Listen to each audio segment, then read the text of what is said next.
welcome to Lisvane Players' second radio play.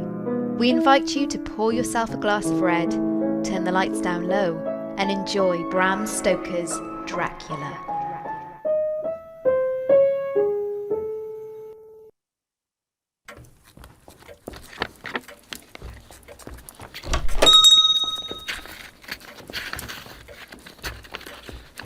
Good morning, Mrs. Westenra. Good morning, Quincy. Thank you for seeing me and agreeing to discuss what to do about the vacancies in the firm. You know, I'm certain that no matter how well you're managing the work, things can't go on for much longer without additional help. My dear Mrs. Westenra, I am so glad you raised this. It has been a struggle for me to keep things going, particularly as we've been very busy of late, and I must admit to being overwhelmed at times. I know how hard you've worked, Quincy, and we all appreciate the sacrifices you've made to keep the firm afloat. Now, before he passed away, my dear Arthur was considering appointing a new partner who could look after the property side of the business after the retirement of Mr. Renfield. No doubt his ill health was brought about by the misfortunes of his poor daughter. A very sad case. Well, yes, indeed. But as a result, the partnership received a severe blow. I really feel we can't afford to wait any longer to appoint someone else, and I would like to see things settled before Lucy's wedding is upon us. As far as I am concerned, the sooner we can obtain the assistance of someone suitably qualified, the better. I'm glad you agree with me. Now, I do recall Arthur saying that young Jonathan Harker showed promise, and he's due to complete his articles. Yes, Jonathan Harker, an excellent candidate. He hasn't a sponsor, though, and at present couldn't afford to buy into the business. However, maybe we could do something to help. His wife is a school friend of your daughter, I seem to remember. Yes, Mina. Lovely young woman. She was an assistant teacher at Lucy's school, and they seem to have struck up a lasting friendship. Mina has had a very settling influence on Lucy, I'm glad to say. Well then, may I suggest something? I've been in correspondence with an old and noble client who lives abroad and who wishes to purchase some property in England. Someone will have to travel to his home in Transylvania with the papers for him to agree and sign. I would have to make this journey myself very reluctantly, but perhaps if young Harker was sent out there and managed to finalize a deal, he would be very well placed to be considered for, let's say, a junior partnership. He would have to be away for some time, as we can't afford to rush things with such an important client. I can discuss this with him today, if you wish. Oh, very well. Let's hope Jonathan feels able to accept this commission. I'm sure that although they're newly married, Mina will be sensible about it and will encourage him to go. Oh, she could come and stay with us while he's away. Lucy would like that. Now, I really do have to go. Don't forget, the first supper party of the season is next week. We'll look forward to seeing you.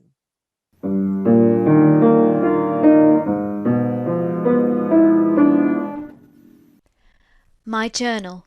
Whitby, 25th of April 1888. Jonathan came home today very excited. Mr. Quincy Morris has asked him to represent the firm on a commission abroad, and if he is successful it could be the making of him. Someone reliable is needed to negotiate a property purchase for a valued client, and if negotiations are successful, then it could mean a junior partnership for Jonathan. I am delighted, but after only 2.5 weeks of marriage, we are now to be parted. Oh, I know that it's a wonderful opportunity, but it's such a long journey.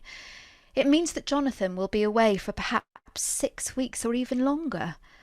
I am very miserable at the thought, but I must try to put on a brave face. For if Jonathan thought I felt like this, then he might turn down the work, and he can ill afford to do that. There you are, Mina. How was your afternoon at the hospital? Are all the patients safely locked away? Oh, Please don't tease. You know that Dr. Seward only allows hospital visitors to see the patients that he feels are not a threat. Yes, I'm sorry. I am almost ready. I had some good news today, darling. The results of my final examination came through, and I am now a fully fledged solicitor. Oh, Jonathan, that is such good news. Darling, I'm so glad for you, and the timing couldn't be better. You will now be able to announce yourself to the Count as a solicitor, not just a solicitor's clerk. It will make such a difference to your standing, darling. Perhaps you're right, although I go with a heavy heart. One word from you, and I will tell Quincy that he can send one of the others, for I cannot bear to leave you, dearest. No, of course you must go. It is a very great opportunity, and you deserve this chance. Anyway, just a few weeks away, it's really nothing at all. I'm so glad you've accepted the Westerners' offer to stay with them. You'll be very comfortable there, and you can still see your pupils and continue with your hospital visits. I'm sure that I will be able to keep myself fully occupied, even if it is just keeping Lucy company. Well, I have all the papers I need to take from here. Let's go home, for I have an early start in the morning. I wish to spend these last few hours with you and no one else. Lead the way, darling.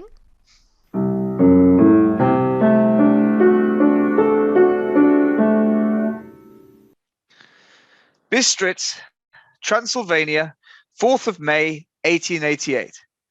Dear Mr. Morris, I arrived yesterday at the town of Bistritz. As directed in the Count's message, I am shortly to meet the coach, which will take me around the Borgo Pass and on to my destination. The terrain is difficult, and the weather is appalling, which has added several days to my journey. However, I expect to arrive at Castle Dracula by the latest nightfall tomorrow, and will continue to update you on the progress of my business here on a regular basis.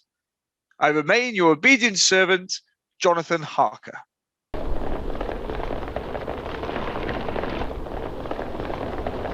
I'm very sorry, Herr Englishman. I will not take any farther. There are wolves in these parts and other things. The horses always refuse to go on.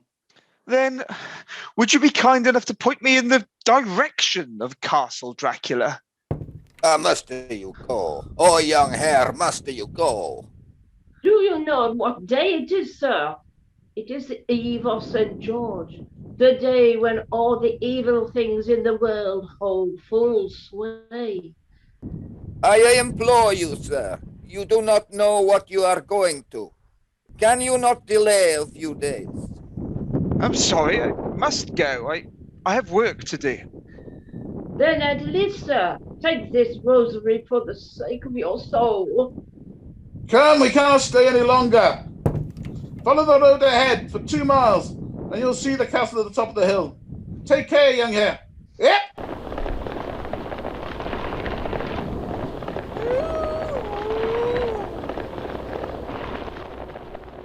2 miles, and it is so very cold. I'd better make haste.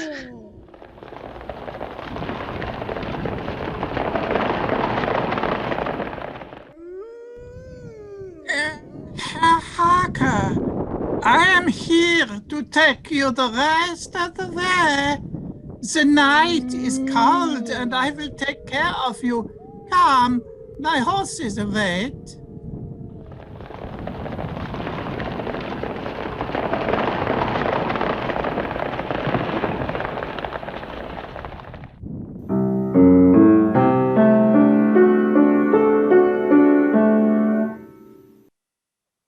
Castle Dracula, Transylvania, 5th of May, 1888.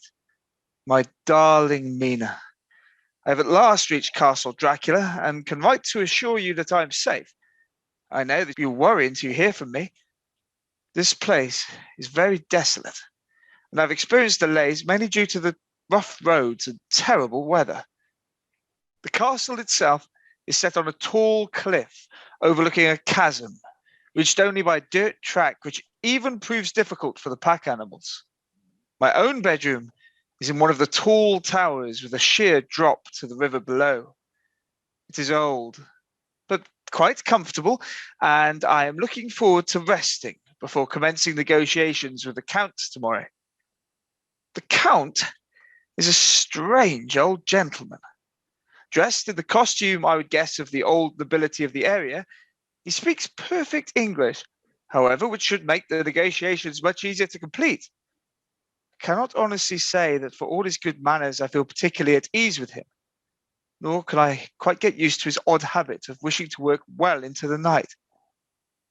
I love and miss you, my dear Mina, more than you can imagine. But I have your portrait with me, and until we meet again, I will make do with that. Good night, my love. I will write again soon. Jonathan.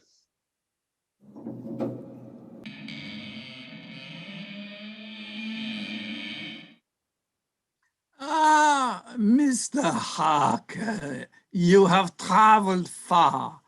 I am Dracula. Welcome to my house. Enter freely and of your own will.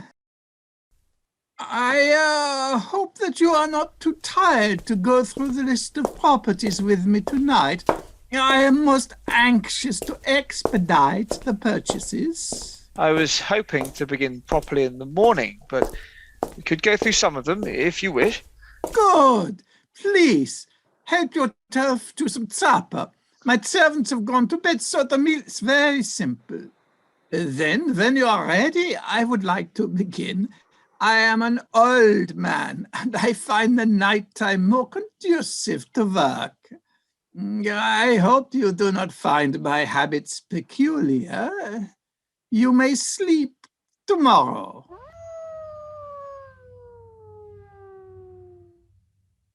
Ah, the children of the night. What sweet music they make. Here are the deeds of some properties in London and the north of England with necessary descriptions of the accommodation. One or two of the larger properties have enclosed and secluded gardens and substantial cellars, which I think you requested. Thank you. When we have looked through all of these, you may tell me of England, for what I know of it and your language is purely from the books that you see in my library. Truly, you have an excellent command of the language. I took it that you had travelled there before. No, never. You shall, I hope, stay with me here a while, so that by our conversation I may learn the English intonation. Of course, I will stay as long as necessary until we've been able to conclude our business. Yes, of course, our business. Yes. Let us resume then. I will first require to establish myself in the north of England, preferably near a port, for ease of travel, you understand. I will need to occasionally transport some cargo backward and forth, and my preferred method is by sea. You live near the coast yourself? Yes, at Whitby. There are a few properties available in that area if you are interested, and it has a harbour. The details are amongst these papers. Good. Let us work a little longer, and then you may sleep. This one, yes. This property called Carfax. This one is of interest, and it has large grounds. Indeed, the house is very big, with annexes dating back as far as medieval times. The oldest part is of immensely thick stone, with only a few windows set up high and heavily barred with iron. It is set in large wooded grounds. You would be quite private. The nearest property is a large manor house, which has in recent years been used as a psychiatric asylum. But you would not be disturbed, for it is a mile or so away. I am glad that it is old. In such a place I can be alone with my thoughts. But I keep you from your bed, and it is almost the dawn. Let me show you the way back to your room safely, and you may then do as you wish. I have to be absent during the day and shall not return until nightfall. Come with me, my friend, and I will ensure that you do not get lost. for this is an old castle, and it is very easy to go astray. My journal, 6th of May, 1888. I feel I should record all my experiences and my business dealings at Castle Dracula, at least for the benefit of Mr. Morris. I have spent another night in the company of the Count, and again he has kept me up until the dawn. It is a strange existence, for he disappears completely in the day to attend, I presume, to his own estate, and I am left to my own devices. He has an extensive library, and many of the books are thankfully in English, which I have access to when I am not obliged to concentrate on checking the legal concerns that the Count has raised. I do not want to make mistakes. I feel uneasy in this place, though. There's something so strange about it. Perhaps my nighttime existence is telling on me.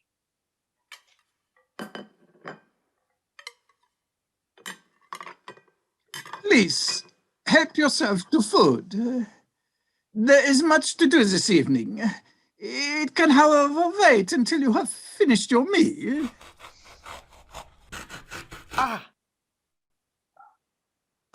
You have cut yourself. Oh, your precious blood. Let me see. No, please, it's quite all right. Please, I have a handkerchief. Please, let's go! As you wish. Take care if you cut yourself. It is more dangerous than you think in this country. What is that? It fell from your kerchief. It is a portrait? That is a portrait of my wife, Mina. Ah, beautiful. If you have finished your meal, let us get on. I wish to deal with the Carfax estate, and then you may sleep. But please, remember to take care. This castle is old and full of memories. Never sleep anywhere, except in your own bedroom. This is not England, Mr. Harker, and our ways are not yours.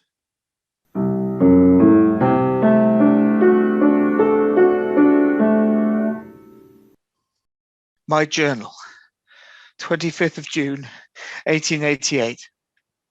I now realize that none of my letters to Mina, apart from perhaps the first one, have ever left this castle. I found the remains of them partly burned in the grate this morning. I've come to the conclusion that the Count is not all he seems. He's changed. He no longer looks like an old man. In fact, the lines on his face are disappearing, and his unhealthy pallor has almost gone. So many things puzzle me. He never appears in the daytime. There is no evidence of anyone else in the castle, despite his constant references to the servants. Yesterday, a peasant woman was in the courtyard wailing. She accused him of stealing her child and murdering it. I tried to go down to her, but discovered that my bedroom door was locked from the outside. This castle has become my prison. Then last night, I witnessed something I can't explain. I was at the window of my bedroom and I noticed a movement out of the corner of my eye below. It was the Count, emerging from a window onto the wall. And he began to crawl, face downwards, into the darkness, with his great cloak spread out like wings. Yesterday, I fell asleep in the library where I'd been working all afternoon. When I awoke, it was getting dark, and I was surrounded by mist.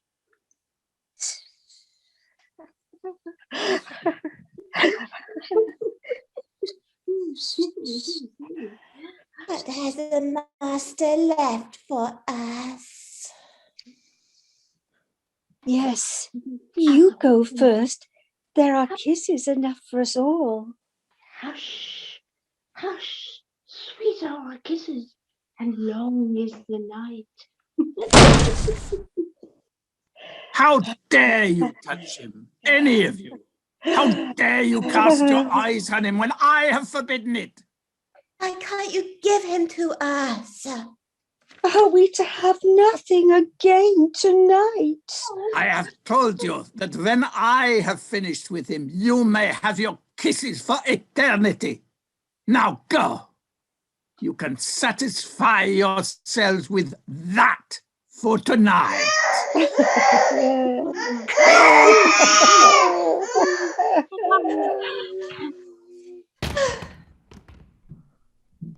Where am I? What's happened? You are a fool, Harker. You were told not to sleep anywhere in the castle but your own bedroom. But I don't understand those women. Those women are nothing but memories. Forget them. Now, while you are still awake, I have you completed the contracts for me to sign.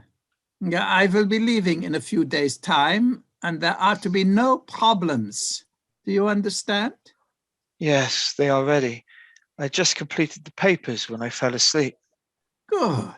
Now, I want you to write 3 letters dated at intervals over the next 3 weeks. The first is to say that you have almost completed your work here and will be starting for home in the next few days. The second, stating that you are about to set off from the castle. And the third, announcing your arrival at Bistritz. What is happening to me? Oh, God, help me. You will then give all 3 letters to me, and I will send them at intervals to your family in England in order to reassure them that you have set out on your journey home. Why? Then, when you disappear, they will believe you have suffered some sort of accident on the journey. Oh. Now, go back to your bedroom and remain there until I decide what to do with you. Remember, the rest of the castle is locked up, and you have no choice but to obey me.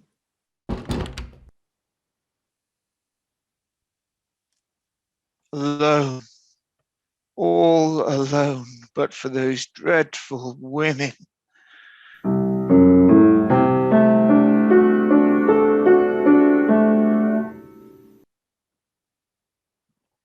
My darling Mina, I'm writing in the vain hope that this will somehow reach you. There's been activity in the courtyard all through the night. The gypsies have been filling boxes with earth and loading them onto a cart. I'm sure it is the Count's intention to leave for England now that the purchase of his properties there is complete. He now has no further use for me, and I fear the worst. My only chance is to try and escape through my window using the sheets I have tied together. I fear that if I fall, I may never see your lovely face again. But if I stay, something worse than death surely awaits me.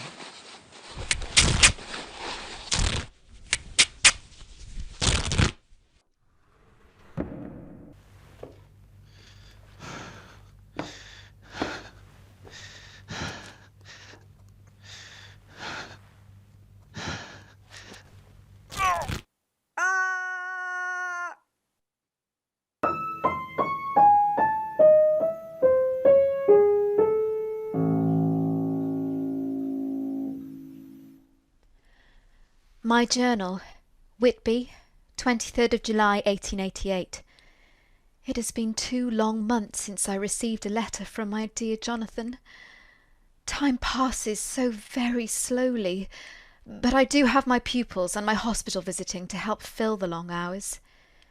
Lucy has steadily regained her strength after a debilitating chill, and Dr. Seward is a constant visitor. She is still very naughty and flirtatious, and I fear she may never settle down. We had a supper party the other evening, and she was holding court as usual.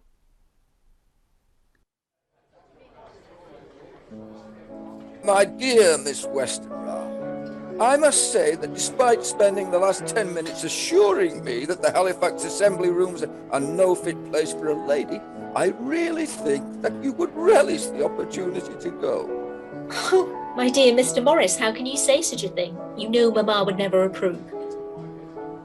I see that the attraction of something that is forbidden is very strong in you. You know, if I were 10 or 15 years younger, I might agree to take you there myself. You are the most dreadful flirt, sir. Strange. I was just about to say the same thing to you. Now then, my dear, can I get you something to drink? Yes, please. Professor Van Helsing, it was good of you to come all this way. I really didn't expect to see you here on your first evening at Whitby. I know Dr. Seward has been looking forward to your visit. He can't wait to whisk you off to see the hospital. Oh, you are most kind, madam. I'm not tired, however, and I'm looking forward to seeing some of the improvements which my old pupil has made since taking on the running of the asylum. Do you really have to leave before supper? Oh, I'm afraid that if I am to make this visit with young Seward, then it will be necessary. Yes. He wishes to consult me on a very unusual case. I hope to see the patient later, so I will have to make my apologies shortly. I'm sure he'll be delighted that you've come to England and that you're on hand for advice and assistance. You must visit again soon. And, my dear madam, regarding your own health, I note a particular shortness of breath. Oh, should you wish, I will arrange a consultation for you with a colleague in York who is a specialist. In the meantime, not too much excitement. Thank you so much, Professor. I can't help feeling hurt, Mina. Lucy continues to flirt outrageously with every man that she meets. Must not let it upset you. I know Lucy. She is young and she likes attention, but it never goes farther than that. She has a deep and genuine regard for you, Jack. But we're to be married shortly, and instead of moderating her behaviour, she seems to be getting worse. I really don't think you should take any notice of it. It's probably excitement due to the wedding plans. Remember, she has started to sleepwalk again and to talk in her sleep, which she occasionally did at school when she was concerned or excited. You're right, of course. Oh, I'm so sorry to be such a bore, and you were very patient. Have you still heard nothing from Jonathan? Excuse me, Mina. Dr. Seward, the professor has asked if it would be possible to go to the hospital to see your patient before he goes back to his hotel. Certainly. The staff have been told to expect us. Ah, Professor. Miss Renfield seems to have taken a turn for the worse during the past week, and I would value an opinion.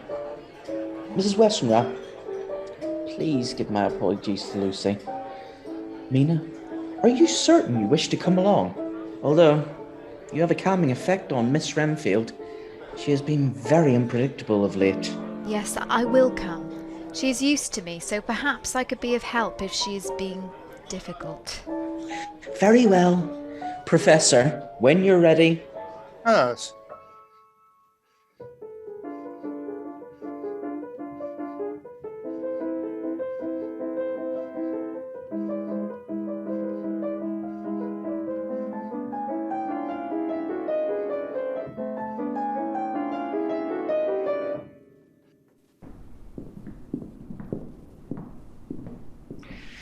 She had been reasonably stable until recently. I allowed her to keep a pet, a canary, given to her by Mina. She seemed to take great care of it, and delighted in feeding it, and loved its singing. Then one day, last week, after a very disturbed night, she killed it. Then she ate it. Any other symptoms? The orderlies say that she talks to herself, but it's not just that. It's as if she's speaking to another person in the room, someone she calls Master. Interesting. Has anything happened recently to upset the routine? Staff changes? Visitors? Not that I'm aware of. But one other thing. Yes? One or two of the orderlies have remarked that they do not feel safe anymore when they go into her cell.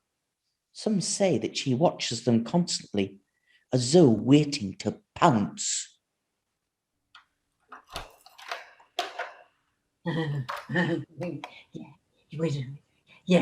Yes, Master. Yes, Master. Oh, how long? How long will it be? I am here to do as you ask, Master. You are so close, so close. I await your command. The blood is the life. The heart beats on. The blood is the life. Hush! She is here. Hello, Mr. Renfield. I am Professor Van Helsing. How are you today? She is here at last. Madam Mina, I see you are here again to see your friend Rosa Renfield. Yes, Miss Renfield, but it is a short visit.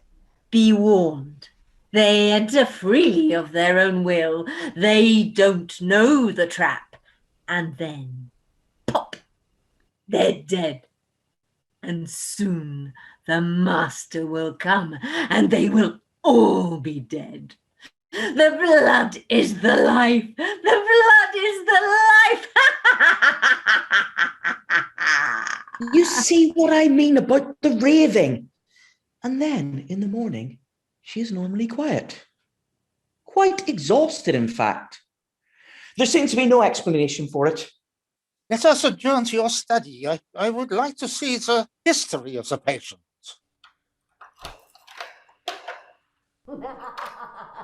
You go while you can, but you cannot escape him. Never. Never. You say she is the daughter of one of Westenra's former partners? Yes. Mina can tell you more about that than I can.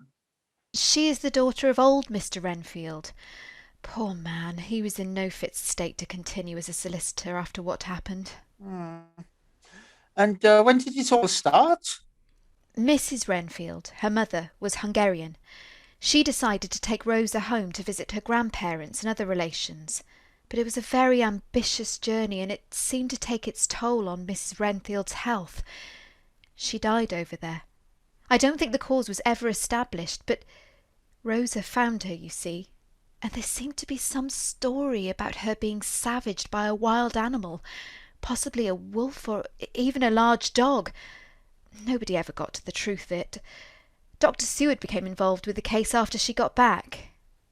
Yes, after Miss Renfield returned to England, she became more and more withdrawn, and there were occasional outbursts, at first, of uncontrollable tears, then bouts of rage. Yes. One evening, in a fit of violence, she attacked her poor father with a knife.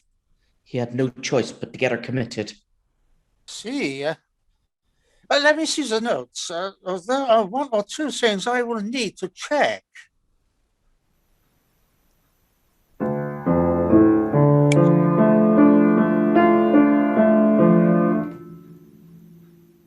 Mina, please come in.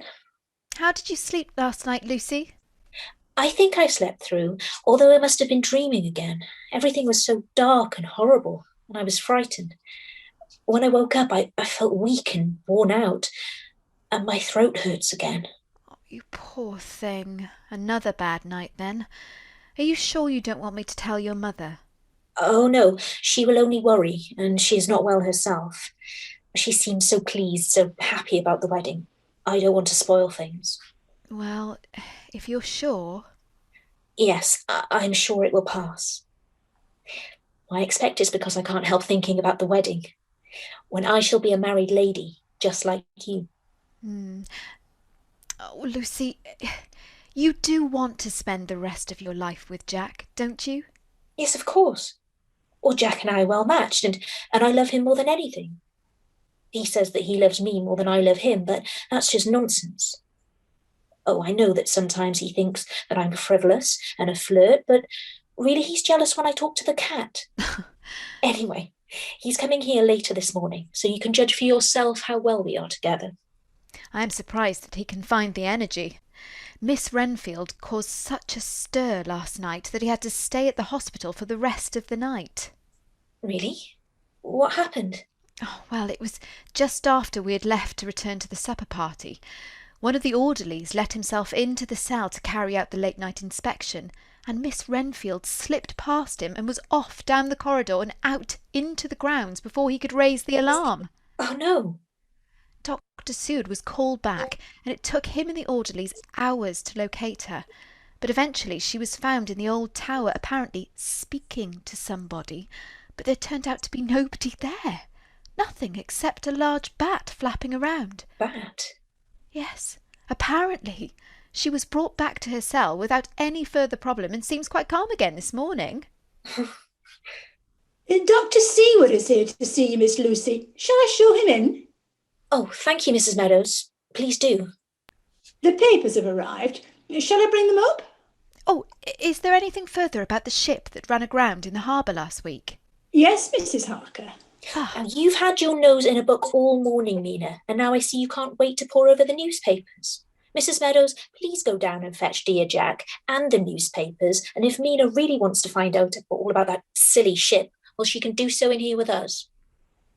Very well, miss. But please don't be naughty and tease Mrs. Harker like that.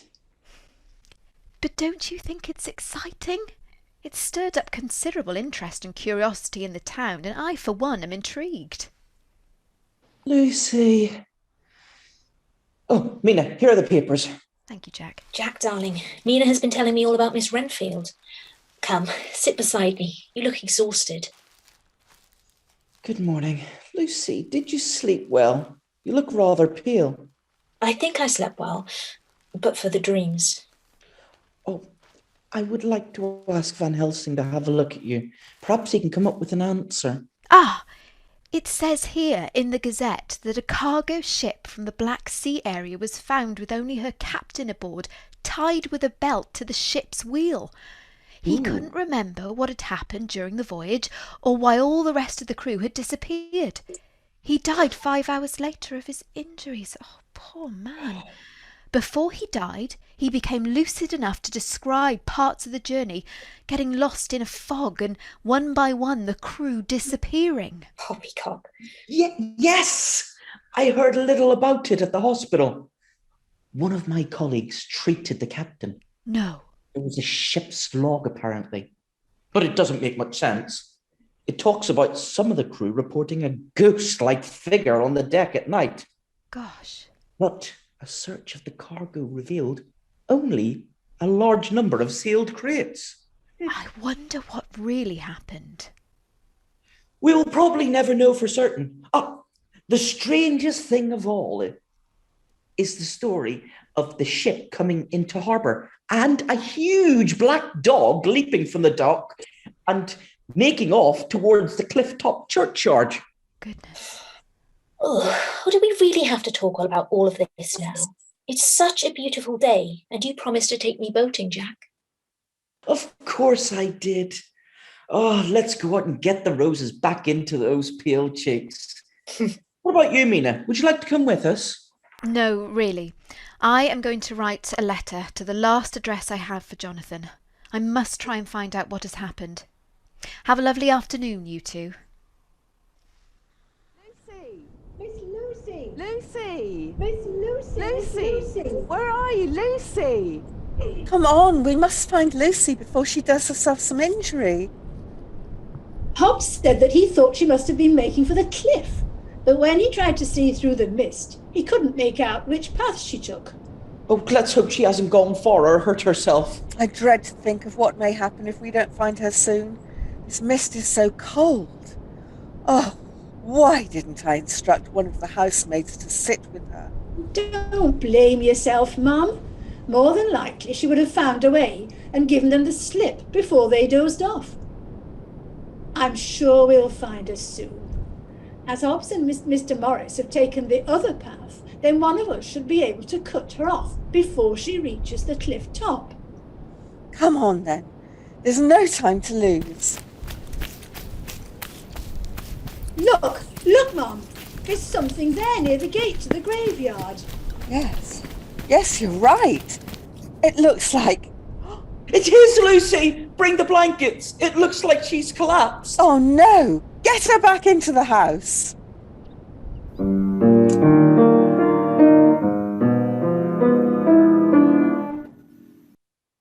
My journal, 20th of August 1888.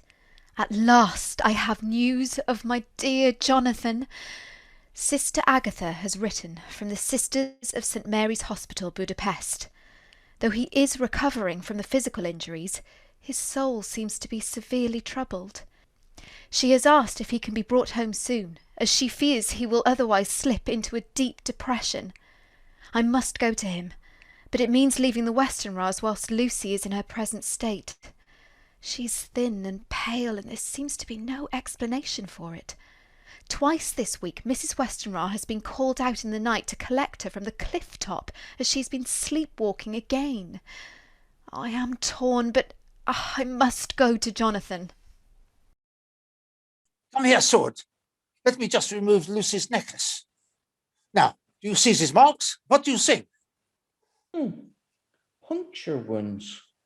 They seem quite fresh. Could there be bites? Some insect, possibly? I rather think... Oh, he's very nice again. Oh, there, darling. You're quite safe. Sword, we must take some simple precautions against what I think may be the cause of all this. I'll explain later, but for the moment, can you see if you can obtain some wild garlic flowers? As many as possible, please. Wild garlic grows in the woods around here. I'll send the servant at once. Mrs. Meadows, I really feel that Professor Van Helsing has taken things too far. The atmosphere is so stuffy in here. Can't be good for Lucy. No, Mum, and it's such a beautiful evening. Can we open the window and let in a little fresh air? Oh, the Professor did leave very strict instructions to leave the window closed. He thinks that it's Lucy's means of escape when she sleepwalks. Well, in that case, perhaps we could just open this a little whilst we're both here, and then close it up again when it's time to go to bed. Oh, what is this dreadful smell? Goodness me, there are garlic flowers all over the window. No wonder we can't breathe in here. Mrs. Meadows, I can't have this. Please help me to remove them.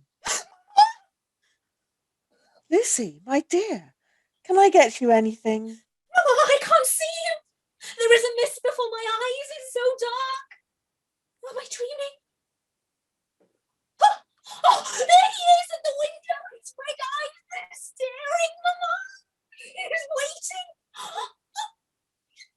I can't breathe. Lucy, there's nothing here to harm you. Mrs. Meadows, Lucy must be delirious. Just get rid of those dreadful flowers and open the window. Let's get some air in here. Oh, let's get rid of these. I am here, Master. I am here to do your bidding. To me. Master! Lucy? I thought I heard a noise. Lucy, what on earth? Oh, good God. Meadows. Someone. Quick. Oh.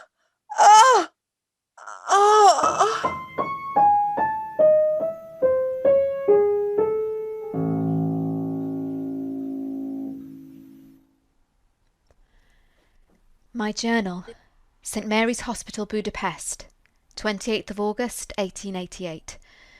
I have been given the papers that were discovered in Jonathan's coat when he was found. They record his visit to Castle Dracula. and reveal such terrible things. He sleeps fitfully and often wakes up screaming as though in the middle of a ghastly nightmare. Is what I have read in his journal true, or some fear-induced fantasy? Jonathan believes it, and is convinced that the Count is by now in England. We must travel home at once.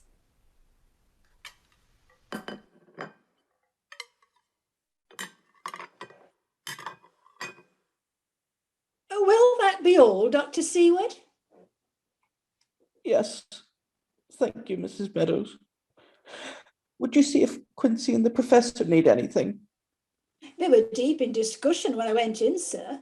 They haven't touched the tea. In that case, you'd better not disturb them again. And it is your evening off. Don't worry, I will see you in the morning. Thank you, sir, and good night. Good night, Mrs. Harker. Night, Mrs. Meadows. I'm very grateful that I still have Mrs. Meadows here, and thank you so much for staying on Mina. I do not know what I would have done without you both. It is the very least I could do. The Westonras were my very good friends, and there are so many things for you to sort out. You know that under the terms of Mrs. Westdra's will, that Lucy was to inherit everything. Lucy in turn left this house in her will to me. It is a strange comfort to me that I am here in the house she loved. I do understand, Jack. Van Helsing has been researching the peculiar circumstances of Lucy's illness and has shared a theory that Lucy's death is in some way tied to your husband's experiences in Transylvania. Good God. He is at this moment talking the cases through with Quincy, who, although not medically qualified, can at least be relied upon to give a sensible opinion.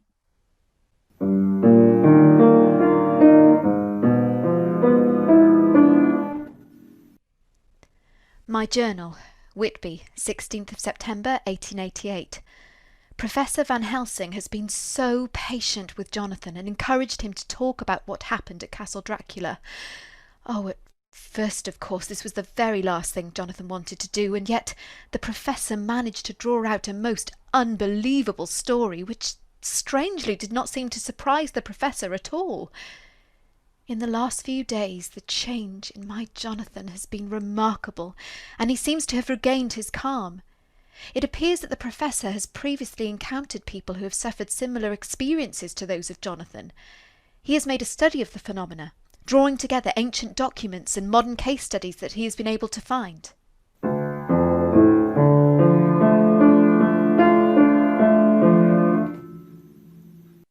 Hello? Are you the beautiful lady? Come, little one, come with me. Sleep, sleep, deep sleep, while silent moonbeams meet. Fall rain, soft rain, to take away your pain.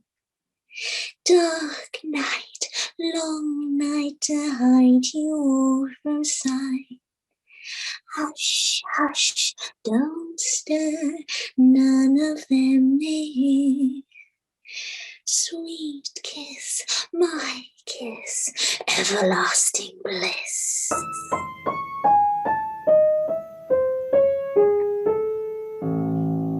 Oh, what's this? Oh no! Oh, it's another child. That is utterly preposterous. How can you expect us to believe such a story? A blood-sucking monster that cannot die? Unbelievable!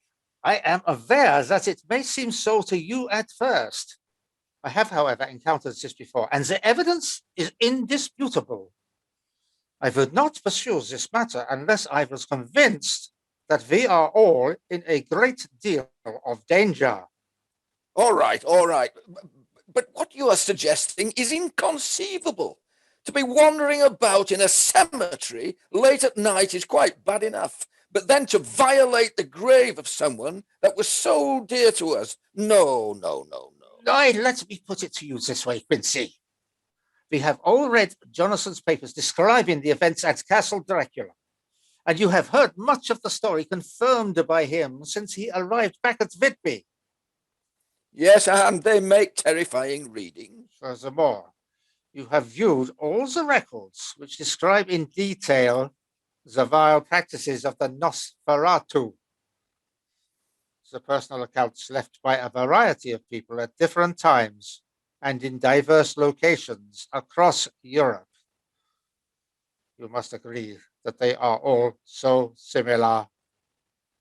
There is no doubt in my mind that the perpetrator of all those deeds, both then and now, is Count Dracula. I am sure he is somewhere within this town, and having already selected and destroyed one victim, will continue to stalk the next until he is stopped.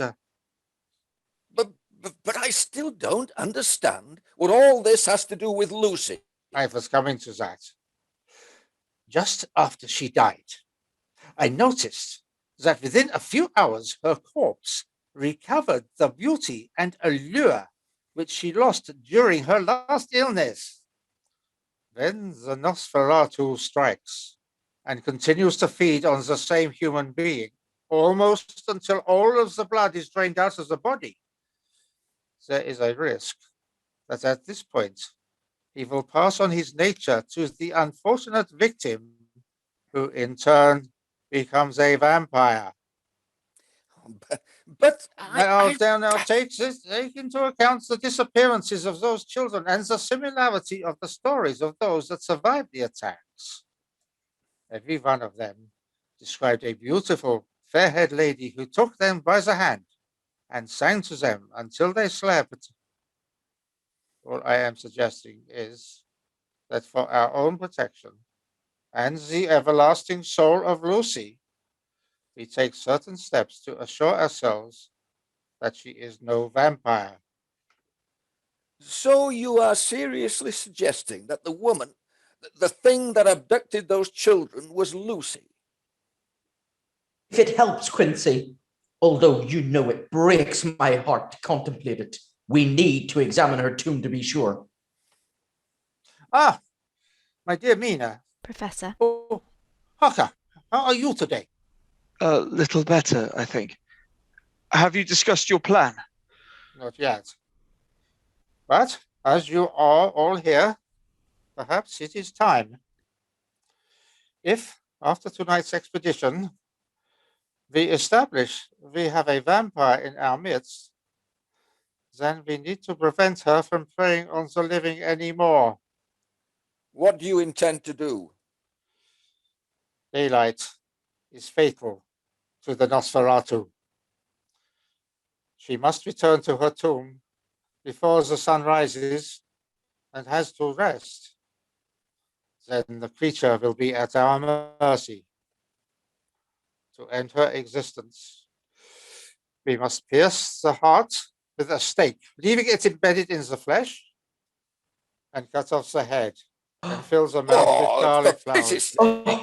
Oh, God, no. Oh, no, surely not. No. You must understand that I would not contemplate any of this unless I felt that we were all in the most desperate jeopardy. I'm sorry you had to hear that, Mrs. Harker. Before we go, do you have a small crucifix that I could take with me? Yes, but only the one that I am wearing. Oh, please take it by all means if it is of use. May I ask you something before you leave, Professor? What if a vampire is not caught, and a victim has been subjected to several attacks but has neither died nor become a vampire? Then I am afraid the victim lives a sort of half-life.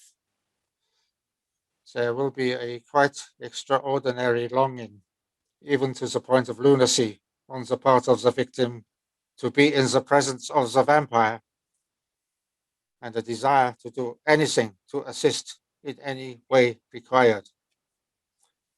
Good night, my dear. Take care of her, Jonathan. Quincy, Seward. It is time.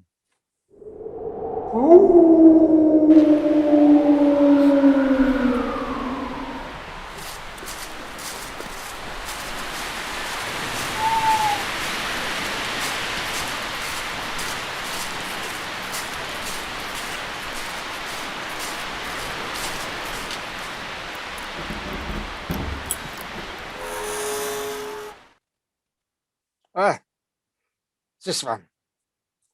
Help me. On my count. 1, 2, 3.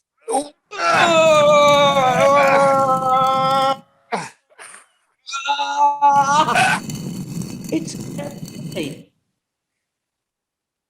We must wait.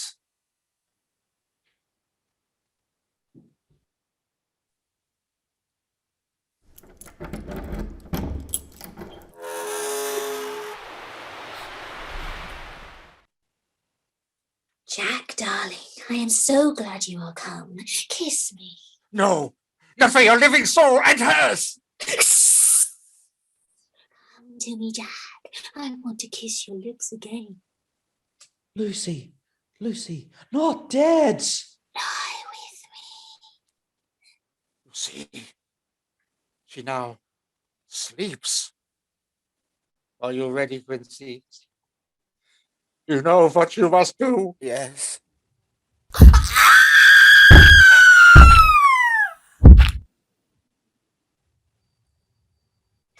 There, Jack. Please look. She is at peace now. Take him home, Quincy. I will finish things here.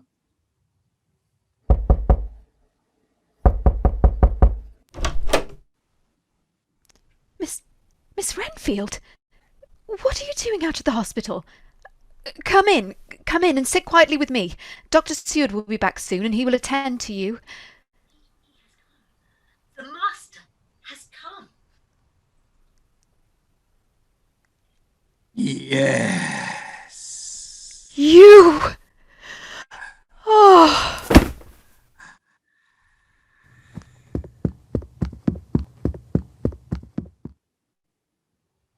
Mina! My God! He has Mina! The Count! He has Mina!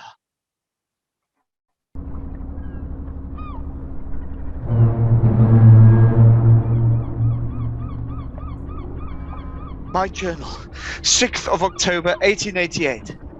The deck of the steam launch Catherine.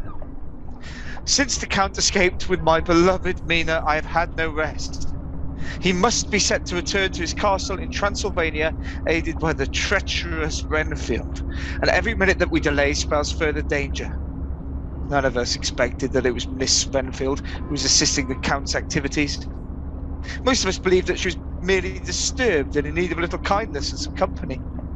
Mina was duped and let her into the house, and in doing so, she left the way clear for Dracula to follow them and exercise his plan.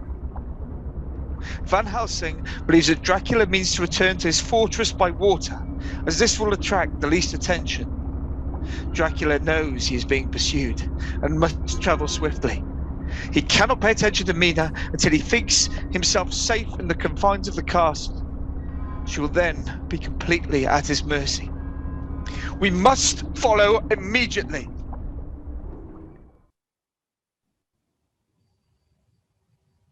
You may rest here in my forest now that night has fallen. Untie her. Did my people go ahead with the carriages? Yes, master. The gypsies detoured around the pass to make it look as though we planned to take the road. Good. Then we may have convinced our pursuers that we're still aboard the coach. Pursuers? Then there is hope still. Do not allow yourself to hope, for they are well behind us and do not know the way. Oh, I wish I was dead. Oh, Madam Mina, hush. Say nothing to anger him. Remember, the temptation is great, for he has not taken blood since we left England. Can't you see how it is? Your living body is so attractive to him. The beat of your heart is like thunder, and the blood in your veins like the water in a stream. His senses are acute to you. Be sensible. Don't resist him when the time comes. For the half-life is preferable to death, or to be made. To be made?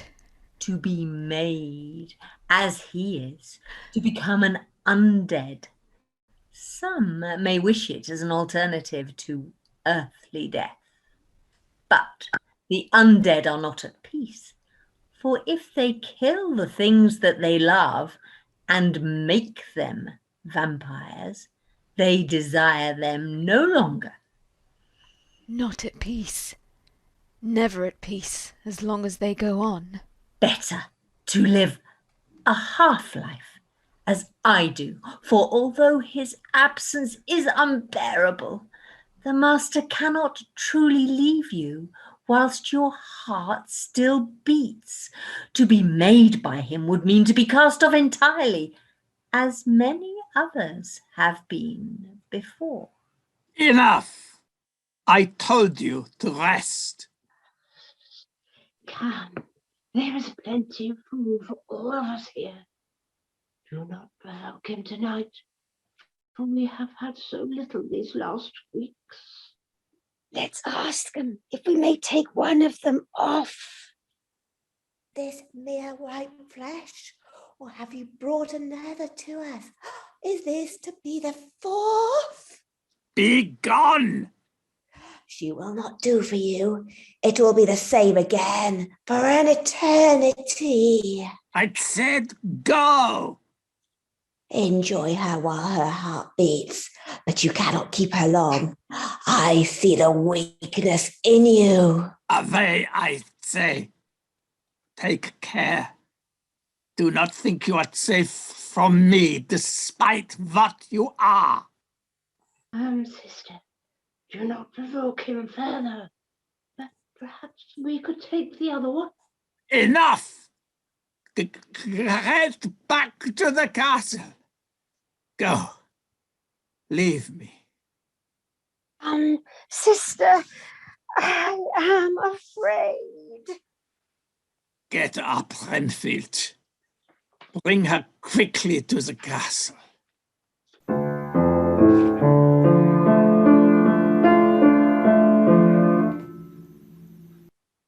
It's getting late, and we have at least another half-day's journey tomorrow. Let us rest here for what remains of the night. The horses have been very restless for the last hour. I'm sure they sense danger. Are you sure that we shall be safe here, Van Helsing? I will take some precautions, but not the ones that you think. There are greater dangers here than those to be had from thieves or murderers. Let's ensure that while we rest, we stay together. I will secure us within a holy circle. I have brought with me some bread that has been blessed. What are you doing? I am sprinkling this communion bread in a circle around us. Nothing will cross this line to do us harm. Professor, there is something that is worrying me. May I ask you the question which I've been avoiding since we set out from England? If we are too late, I mean, if what happened to Lucy also happens to Mina. Yes, your wife is a very intelligent woman, Jonathan. Do not think that she has not considered that possibility. She expects that her friends and loved ones would do everything they could to save her, of course. She also knows that they would do whatever was necessary to save her immortal soul if it were too late.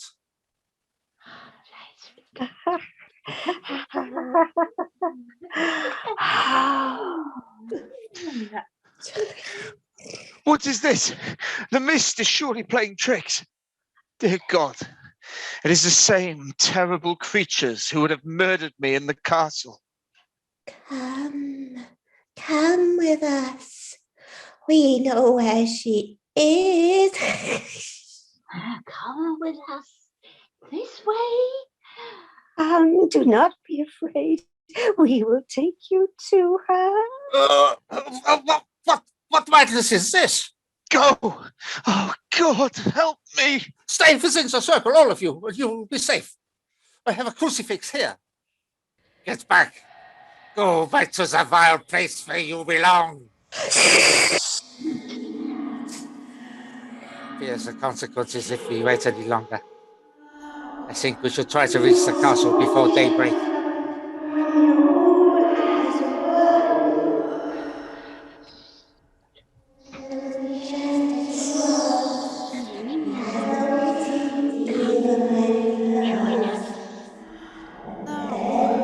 See what sport we shall have when we are all as one.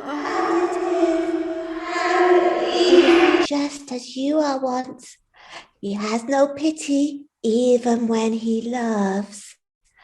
And then, Mina, he will cast you aside, as he did with me. And it is agony. Oh God! Oh God! Oh God! These things can't be real. Was it a dream? Oh God, am I going out of my mind? Mina, be calm. The master is coming. You must help me get away from this place, Rosa. The master has brought you here, for he has chosen you. No, Miss Renfield, I belong with Jonathan. You must help me. Look, if we hurry, we can find a way out and get away safely. No, you cannot go. You can never leave here. The master has ordered it. Then I will find a way out myself, even if I die in the process. I came here once before with my mother. Yes. And since then, I've served the master loyally. I have borne the pain of a long separation from him. I have not failed in my duty to bring you to him, and he has promised me, because of that, we will not be parted again. Oh, Madam Mina, in such a short time, you too will want to be with him forever. Never. You are weakened already by the first encounter. Your nature may already have begun to change. Then I would rather die by my own hand than live in torment. Oh! Do not proceed with what is in your mind. So you profess to read minds? Do you dare take on the mantle of a god? You have a choice: to die or to live by my making. Choice? You talk of choice. Those people who have died at your hands like flies in a web, did they have choice? They were nothing, and they are nothing. Come, the night is passing, and I must finish this before the daylight comes. It is easily done. Just a little pain, and then no more. No, never. I will ask you only once more, and that will be on the point of death.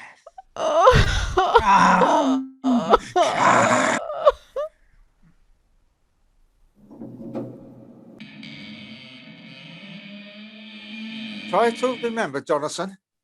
Is this the part of the castle where you believe the graves to be situated? Yes, I think so. Yes, over there. That's the door to the crypt. What do you mean to do? I must secure it against him. It will shortly be daybreak, and he must return to his grave before the cock crows, for he can't live in the light of day. Quincy, do you have the remainder of the communion bread and holy water? Yes, in the bag. Then we must hurry. Steward, sprinkle the water around the grave. Quincy, you will need to crumble the bread in the tomb. Yes. Professor, we must find Mina before it is too late. She could be anywhere in the castle, but perhaps upstairs, in the main apartments where he first imprisoned me. Follow me. I remember the way.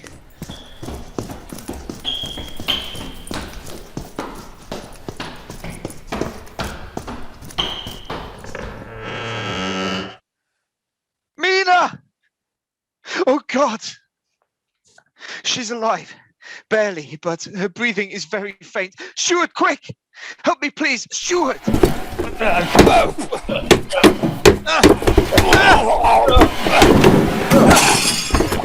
Sir, he is! There's Dracula! Quincy, stop him!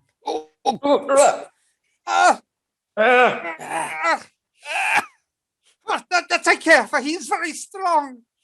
Your time is short, Dracula. The sun is rising. He's trapped in hell. I can't use his grave. It is dawn almost. We have him. Opens the curtains and lets the light shine on him.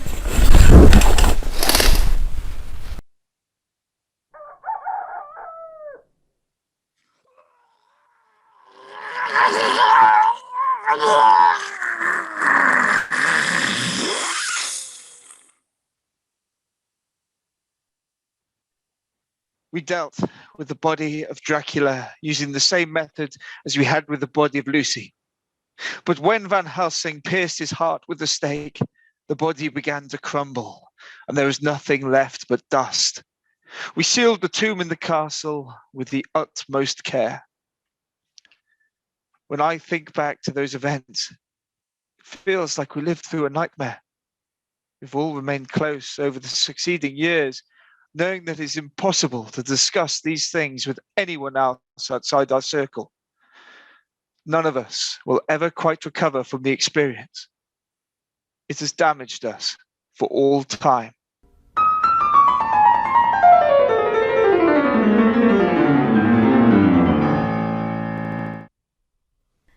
We're delighted you could join us this evening, and we would love it if you could make a contribution to our chosen charity, Blood Bikes Wales. Blood Bikes Wales is a 100% volunteer charity based in Wales, providing completely free courier service to the NHS, delivering blood samples, plasma, donated human milk, documents and other items all over Wales. If you'd like to donate, you can access them at bloodbikes.wales/donate. Thank you.